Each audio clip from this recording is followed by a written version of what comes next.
Hello students, मैं अजीज़ भरा आप सभी का अपना वाला यूट्यूब चैनल में स्वागत करता हूं। इस वीडियो से और यूट्यूब से मेरी जो भी अर्निंग हो गई या जो अर्निंग हो रही है उसका 10% गरीब बच्चों को फ्री एजुकेशन प्रोवाइड करने में किया जाएगा, तो सपोर्ट करते रहिए। तो आज हम 11th class physics chapter number 10 mechanical properties of fluids का टॉपिक पढ़ेंगे, speed of efflux Torricelli's law. इस टॉपिक को मैं बहुत ही अच्छे से बहुत ही इजी वे में एक्सप्लेन करने वाला हूँ, इसलिए इस वीडियो को पूरा देखिएगा।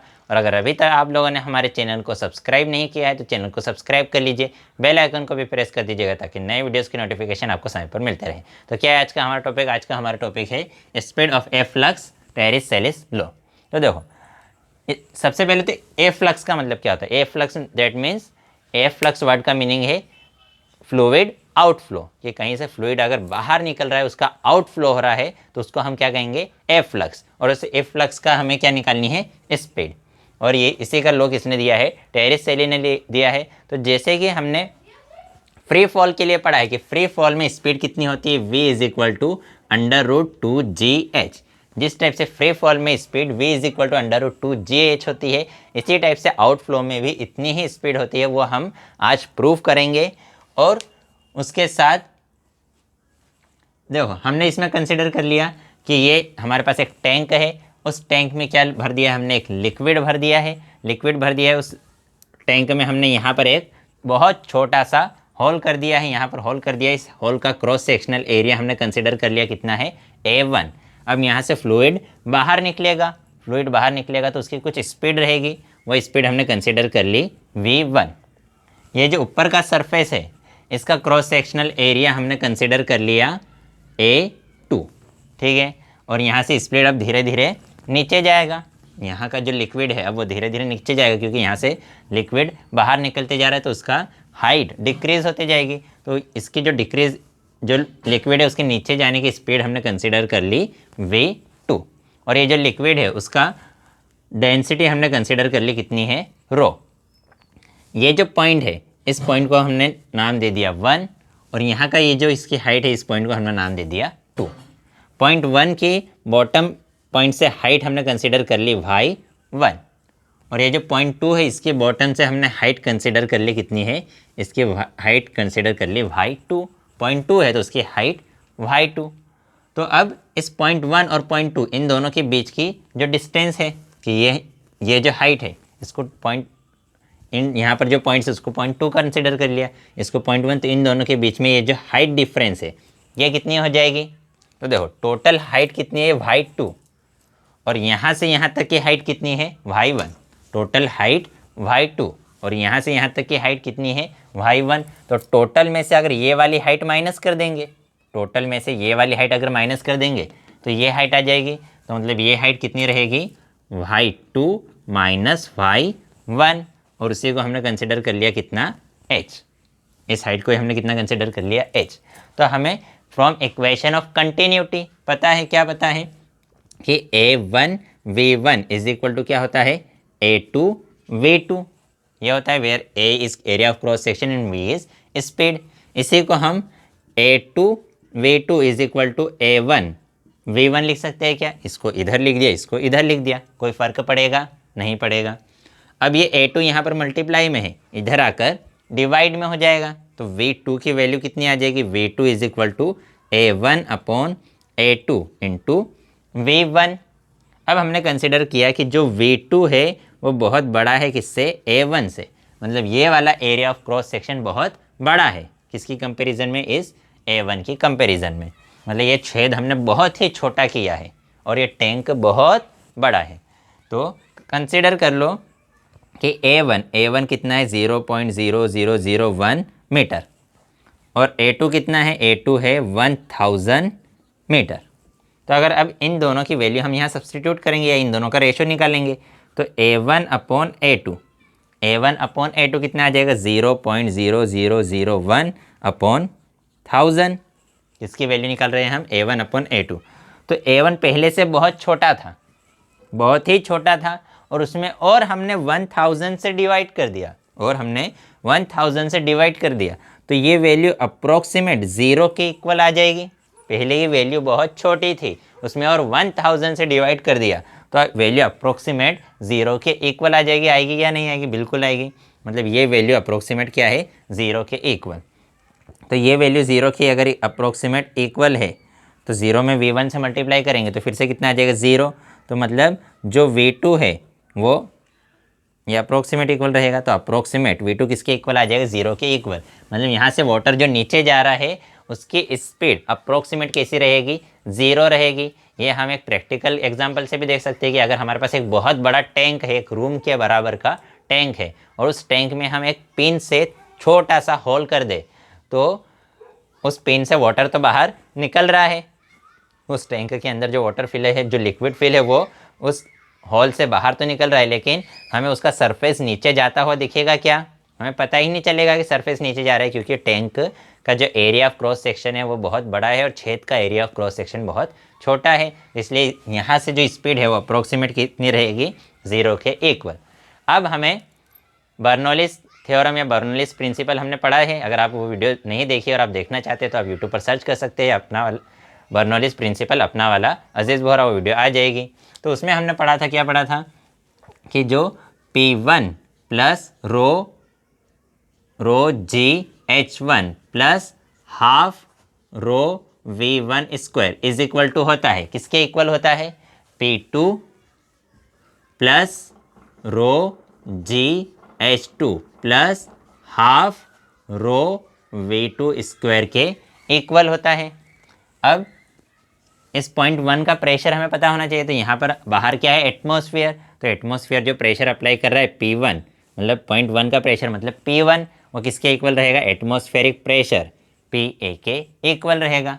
अब यहाँ पर थोड़ी सी एयर है, इस फ्लूइड के ऊपर यहाँ पर थोड़ी सी एयर है, वो एयर भी क्या अप्लाई करेगी? प्रेशर। तो इस पॉइंट 2 पर मतलब P2 पर जो प्रेशर है वो हमने कितना कंसिडर कर लिया? जो एयर ने प्रेशर अप्लाई किया वो कितना है? P। दोनों जगह का प्रेशर सेम है क्या? नो। यहाँ पर कौन प्रेशर अप्लाई करे? पॉइंट P1 पर एटमॉस्फेयर, तो इसलिए हमने उसको लिखा है एटमॉस्फेरिक प्रेशर के इक्वल। यहाँ पर सिर्फ इतनी सी एयर प्रेशर अप्लाई कर रही है, पूरा एटमॉस्फेयर नहीं, सिर्फ इतनी, यहाँ पर जो एयर है सिर्फ वही प्रेशर अप्लाई कर रही है, तो इसलिए उसको हमने किसके इक्वल कंसिडर कर लिया? P। ये एटमॉस्फेरिक प्रेशर के इक्वल रहेगा क्या? नहीं। ठीक है, तो अब सभी वैल्यूज़ इस इक्वेशन में पुट कर देते हैं कि ये पॉइंट 1 के लिए वैल्यू है और ये पॉइंट 2 के लिए। तो P1 किसके इक्वल है? PA के इक्वल। तो P1 की स्पेस पर हम लिखेंगे PA plus rho G। What is G? G is acceleration due to gravity.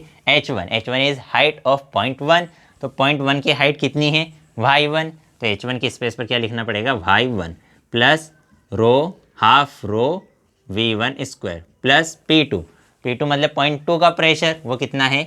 P। तो P2 की स्पेस पर लिख देते हैं हम P plus rho G y2 मतलब सेकंड पॉइंट की हाइट। तो सेकंड पॉइंट की हाइट हमने कितनी कंसिडर की है? y2।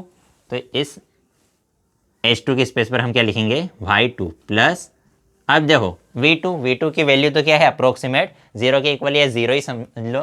तो ये पूरी वैल्यू उसका भी और स्क्वायर, तो ये पूरी वैल्यू किसके इक्वल हो जाएगी? 0 के इक्वल। तो ये वैल्यू हो गई 0।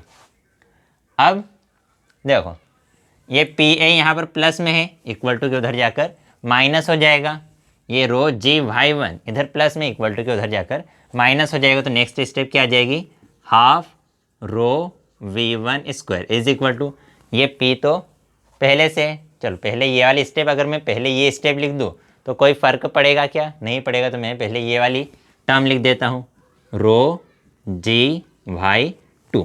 ठीक है, ये रो GY1 इधर प्लस में, इक्वल टू के उधर आकर माइनस, तो माइनस रो GY1।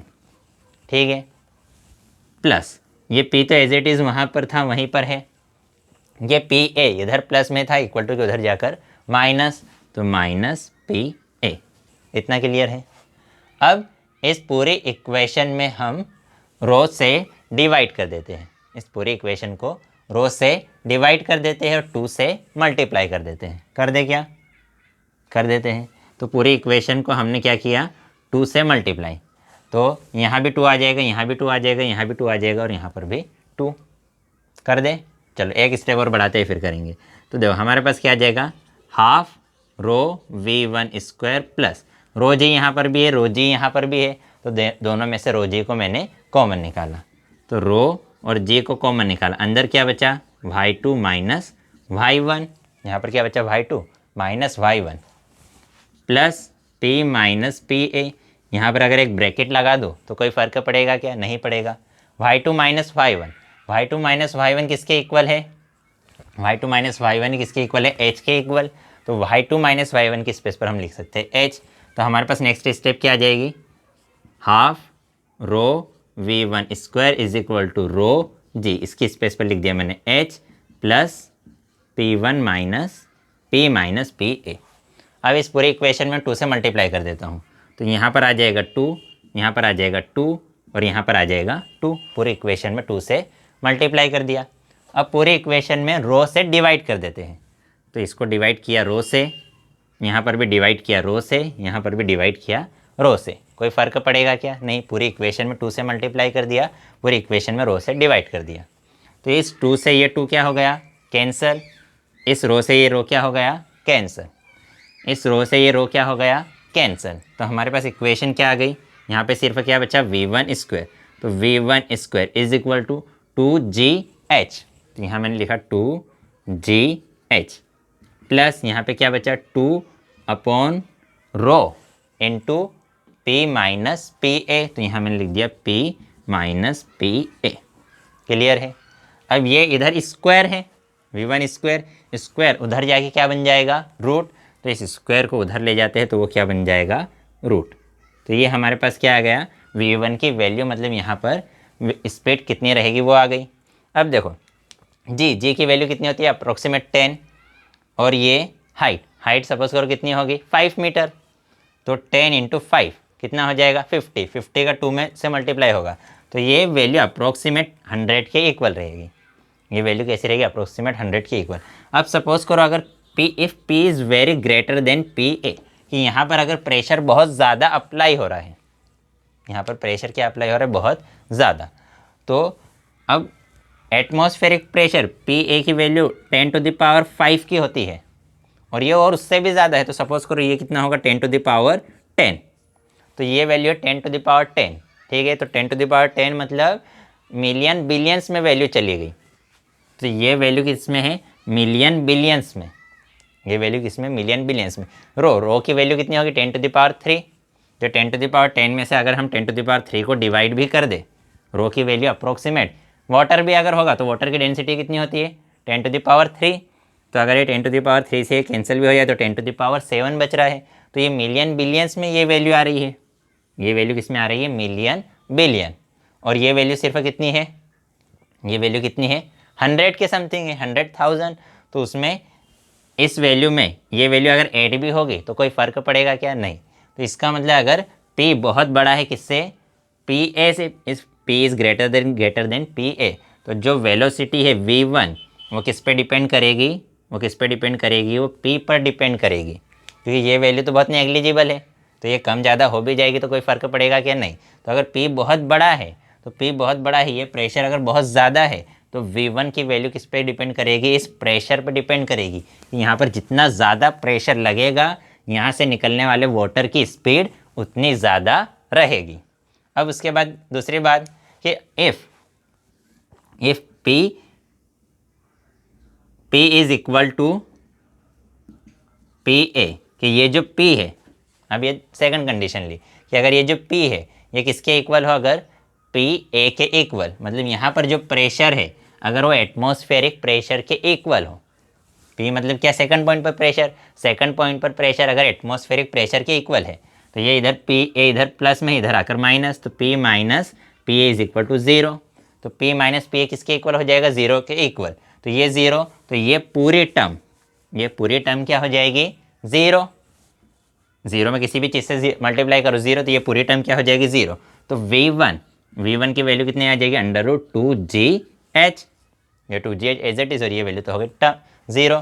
तो स्पीड कितनी आएगा? √2gh। और फ्री फॉल में भी स्पीड कितनी होती है? √2gh। फ्री फॉल में क्या होता है कि ये हमारा अर्थ का सरफेस है, यहाँ पर कोई ऑब्जेक्ट है, यहाँ पर ऑब्जेक्ट है, तो ऑब्जेक्ट की स्पीड कितनी है? ऑब्जेक्ट की स्पीड है इनिशियल स्पीड 0।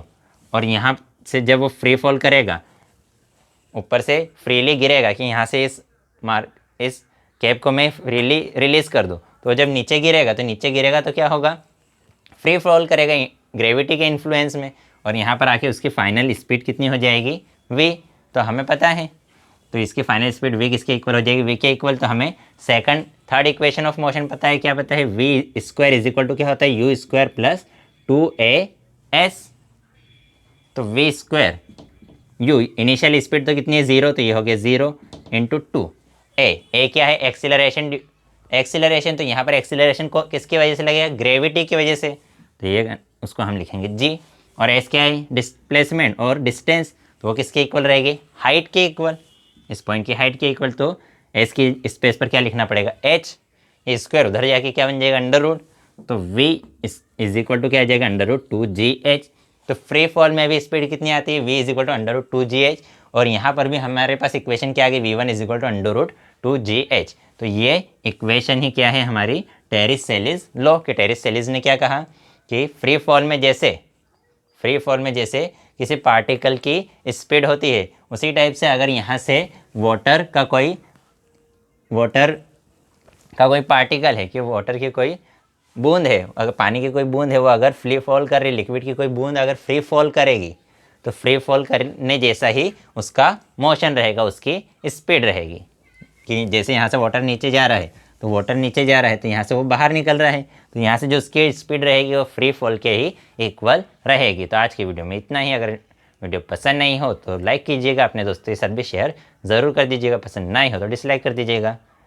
तो नेक्स्ट वीडियो में हम नेक्स्ट टॉपिक पढ़ेंगे। अगर इस वीडियो से रिलेटेड आपको कोई डाउट हो तो डाउट कमेंट में आपसे पूछ सकते हैं, कोई सजेशन हो तो भी कमेंट कर सकते हैं। बाय।